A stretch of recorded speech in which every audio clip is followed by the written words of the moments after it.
E aí galera, tudo bem com vocês? Vamos aí para mais um giro de notícias sobre o Cruzeiro com questões importantes que têm movimentado o ambiente do nosso clube. Meu nome é Emerson Araújo, esse é o canal 6x1 e desde o início eu peço para você deixar o like no vídeo, se inscrever no canal caso ainda não seja inscrito e usar os comentários para deixar a sua opinião sobre cada um dos assuntos. Esse vídeo é feito com patrocínio do OneFootball, que é um aplicativo onde você encontra tudo sobre futebol, notícias, estatísticas, transferências, vídeos. Está transmitindo nessa temporada mais uma vez o campeonato alemão, né, todos os jogos da Bundesliga de graça em HD. E lá no OneFootball você pode conferir também os melhores momentos de todos os jogos, tanto da Série A quanto da Série B do Campeonato Brasileiro, logo após o apito final. O OneFootball, que é um aplicativo totalmente gratuito, está disponível tanto para Android quanto para iOS, e o link para você baixá-lo está aqui na descrição do vídeo. O Cruzeiro retoma os treinamentos nessa terça-feira lá na Toca da Raposa, tendo em vista o jogo da próxima sexta contra o Vila Nova lá em Goiás, né, partida já pela 35ª rodada da Série B do Campeonato Brasileiro. Até o momento que eu tô fechando esse vídeo, o clube não atualizou a situação médica, né? O boletim aí de Wesley Gasolina e Rafa Silva, tá? Então vamos aguardar para saber a gravidade ou não das lesões que eles sofreram na partida contra o Sport. Mas desfalque certo contra o Vila Nova é o zagueiro Lucas Oliveira, suspenso pelo 3º cartão amarelo. Ele que é titular absoluto do Cruzeiro e na última vez que ficou de fora foi na rodada 20 contra o Bahia no Mineirão. O Oliveira faz uma ótima Série B, eu acho que isso é ponto pacífico, né? Nenhum cruzeirense vai discordar a respeito disso, mas ele é um dos poucos atletas no elenco que a gente pode dizer que não tem reserva, né? Se você pega ali para qualquer outra posição,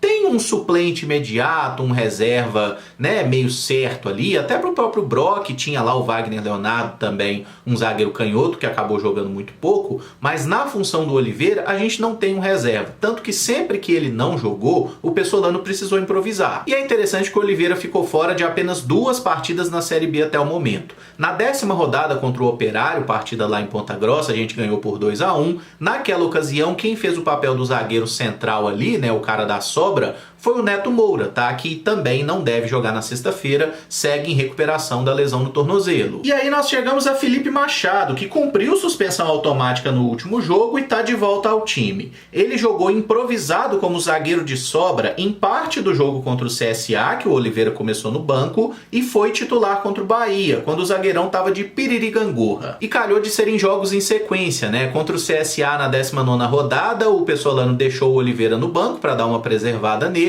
O Machado, que jogou ali como um zagueiro central, inclusive não teve uma grande jornada. Aí no segundo tempo entrou o Oliveira, o Machado foi até atuar como um zagueiro pelo lado direito naquela oportunidade. Aí os jogadores do Cruzeiro sofreram aquela intoxicação lá em Maceió, né? Alguns não puderam jogar a partida contra o Bahia e um deles foi o próprio Lucas Oliveira. O Machado jogou como um zagueiro ali, fazendo a sobra em parte do jogo. No segundo tempo entrou o Wagner para jogar como zagueiro central e aí o Machado passou a fazer o papel de um volante, né? Naquele jogo, inclusive, o Pablo Siles foi titular do Cruzeiro como um dos volantes, ele que tá meio fora dos planos agora, porque não deve ficar, é mais um atleta que pertence ao Atlético Paranaense. Então, para esse jogo de sexta-feira, eu acho que o mais provável que o Pessolano vai fazer é utilizar o Machado como zagueiro central, né? O zagueiro de sobra na vaga do Oliveira e manter o William Oliveira e Pedro Castro como dupla de volantes, o que é até um pouco questionável, né? Eles não fizeram uma grande partida lá em Recife, mas eu acho até válido que principalmente o Pedro Castro, né, tenha uma sequência de jogos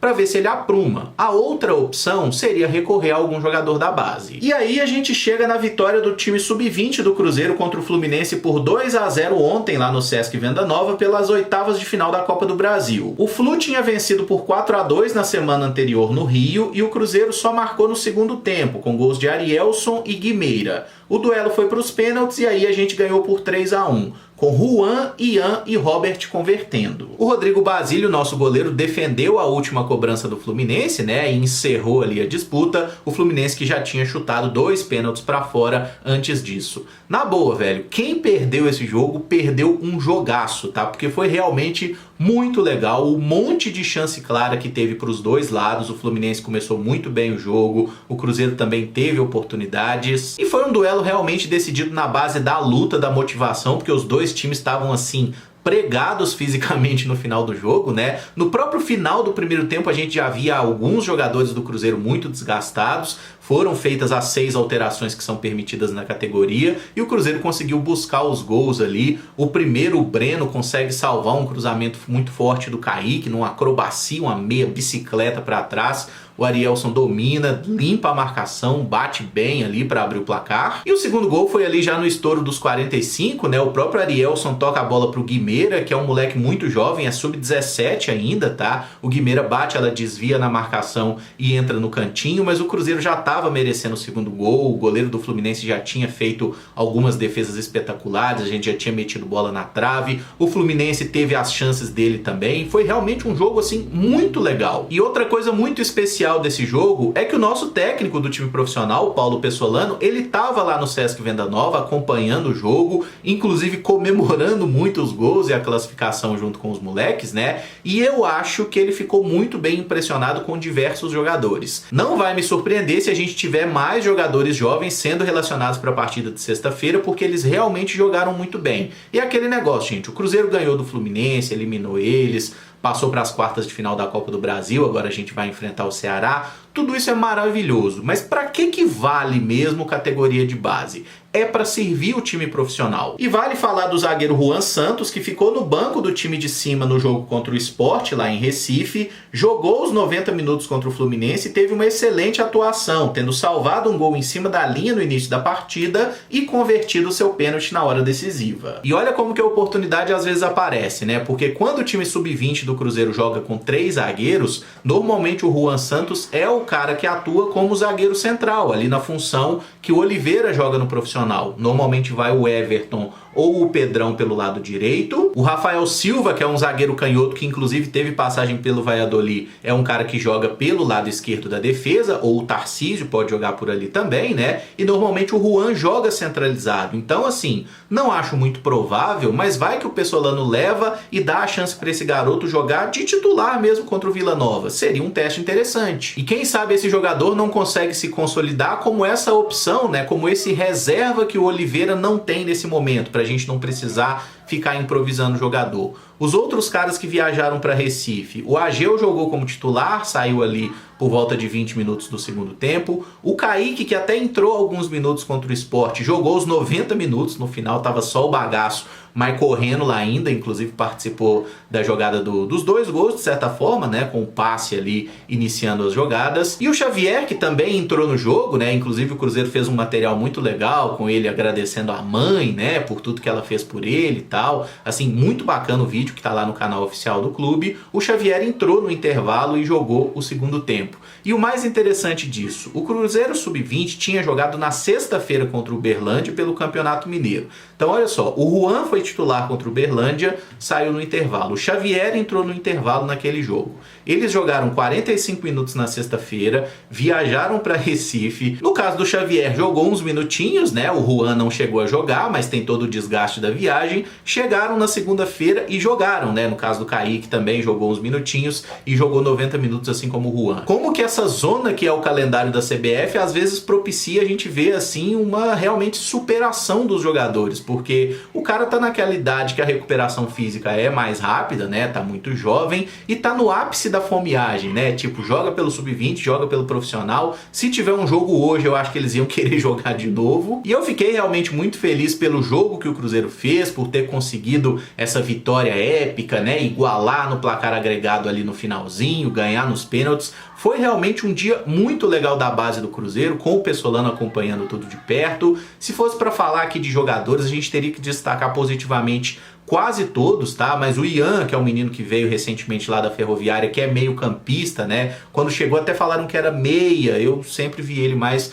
como volante, ele tem jogado como volante. Na partida de ontem ele fez o segundo tempo como zagueiro e fez uma partidaça. O Josefer, que é um ponta, eventualmente está jogando de lateral. O próprio Robert, que é atacante, fez o final do jogo como lateral, porque o Cruzeiro precisava atacar de toda forma. E o nosso técnico também, o Fernando Seabra, que eu cansei de criticar aqui, porque não gostei do trabalho trabalho dele no Brasileiro Sub-20, ele teve muita coragem, meteu o time do Cruzeiro pra frente e a gente foi premiado aí com esse gol no final, com essa classificação nos pênaltis. E provavelmente a lista dos jogadores relacionados pro duelo contra o Vila Nova deve sair na quinta-feira, né? Mas talvez alguns desses meninos sejam mais observados nos treinamentos pelo Pessolano e pode ser que a gente tenha sim caras novas nessa partida de sexta-feira, coisa que eu acho extremamente positiva. Para não dizer que tá tudo bem, o Globo Esporte noticia que o ex-atacante Rafael Sobis acionou o Cruzeiro na Justiça do Trabalho cobrando R$2.200.000 em verbas rescisórias, salários e FGTS que não foram pagos pelo clube. O Sobis, que já tinha entrado com uma ação trabalhista contra o Cruzeiro há alguns anos, né, quando ele deixou o clube ali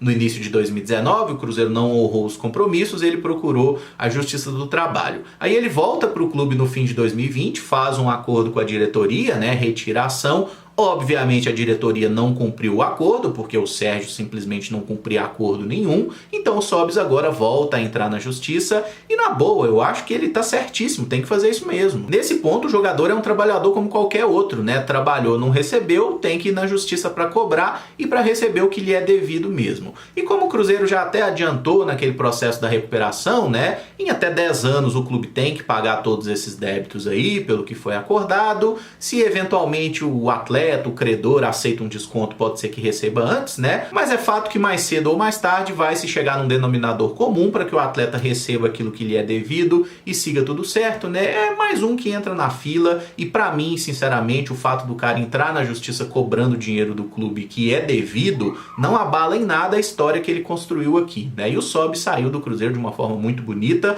só faltou o gol naquele jogo contra o Náutico, né? Que acabou sendo impedido pela nossa incompetência e pelo próprio goleiro Anderson, que estará no Cruzeiro no ano que vem. E para fechar, Cruzeiro e CIMED oficializaram um acordo de patrocínio até 2026 envolvendo futebol masculino e feminino, não apenas estampando a marca da farmacêutica no uniforme, mas também em espaços publicitários no estádio e na Toca da Raposa, além de conteúdos digitais e fornecimento de produtos vitamínicos e suplementares. Não foram revelados os detalhes financeiros dessa parceria, mas não vai ser nada de outro mundo, tá? Não é pelo fato do camarada ser um bilionário que ele vai virar mecenas do Cruzeiro, que ele vai comprar parte das ações do Ronaldo. Não tem nada disso. Nesse primeiro momento parece ser realmente um patrocínio, nada além de um patrocínio, tá? Que vai ser ativado aí de diferentes formas. E vale pontuar que nem é o patrocínio master, né? Porque o patrocínio master, que fica ali no espaço mais nobre da camisa, é aquele que rende mais tutu pro Cruzeiro, tá? Eu acho que é uma parceria que tem tudo para ser interessante, né? Nada impede de que no futuro Cruzeiro e CIMED façam ações mais robustas, eventualmente entrando mais dinheiro pro Cruzeiro, e eu acho que todo tipo de parceria ela é bem-vinda. Mas é fato que a CIMED soube muito bem vender esse patrocínio como algo aparentemente maior do que realmente é, né? Inclusive levou alguns jornalistas lá para São Paulo, avião personalizado,